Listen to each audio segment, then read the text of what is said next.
Hello, this is part 6 of finance, and I'm going to talk about break-even points. Now, the important thing that you must understand about break-even points is the difference between fixed and variable costs. Now, I don't think it's that complicated, because pretty much the clue's in the name. Fixed costs stay the same, however much you sell. So if you haven't sold anything that month, you've still got your fixed costs to pay, things like your rent, or your phone bill, or your electricity. And variable costs vary with how many you sell. So if you're selling pizzas, then if you have a good month and you sell loads of pizzas, you're going to have to spend more on dough, aren't you? So that's a variable cost.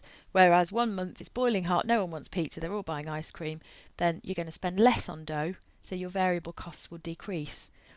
So it's important that you understand the difference between those. Now, in an exam situation, they will give you the fixed costs, the variable costs, and the selling price, and you have to understand how to calculate a break-even point.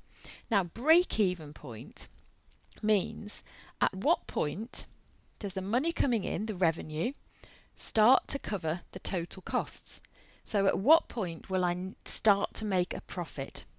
If you're using the formula to calculate it, you're calculating what we call output.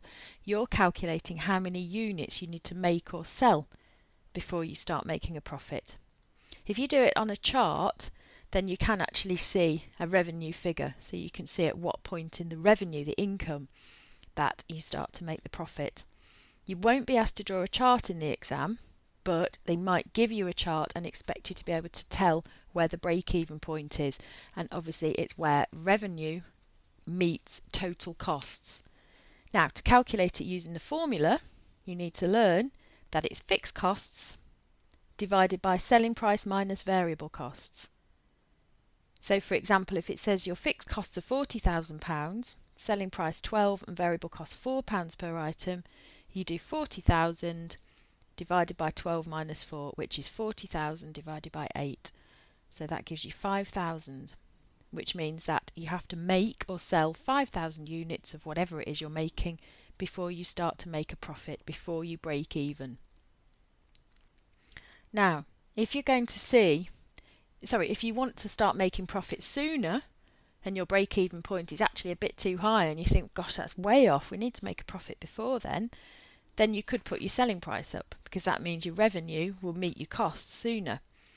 If you want to improve your break-even point, so make it sooner, then you could reduce your costs, because then it's obviously going to meet the revenue point sooner. It helps us to set the selling price of a product if we know what the break-even point is and we know how much we need to sell for before we're going to make profit. And it's helpful for investors to predict the success of a product. So they can see, okay, at what point will this product actually start to make a profit? How many items have to be made or sold to make a profit?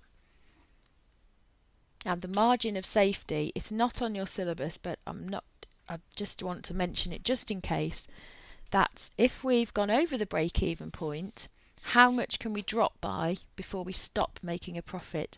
So if 5,000 is your break-even point and you're selling 5,000, I don't know, hair straighteners to break even, if you were selling 6,000, you can drop by 1,000 hair straighteners before you would start to make a loss, and that's called the margin of safety. But don't worry too much about that.